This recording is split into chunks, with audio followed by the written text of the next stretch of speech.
Grüß euch miteinander.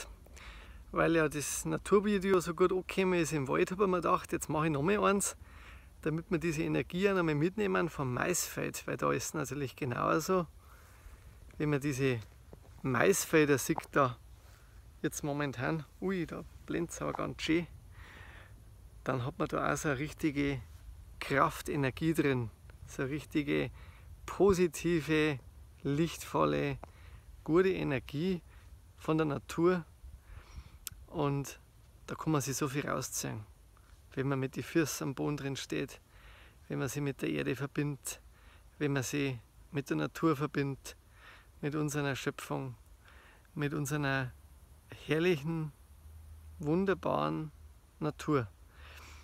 Und ich kann es jedem nur empfehlen, ganz viel in die Natur gehen, hinausgehen, positive Gedanken jetzt laden, mitnehmen und lichtvolle Gedanken in sich tragen.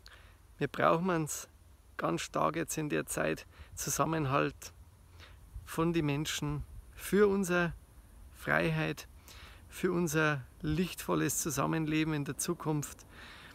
Und ja, dazu gehören einfach diese kleinen Naturvideos und Energievideos, die ich dazwischen drin mache. Und ich hoffe, es tut euch gut. Ich wünsche euch noch einen wunderbaren Tag im Herzen der Natur. Pfiat euch, euer Wolfgang. Servus.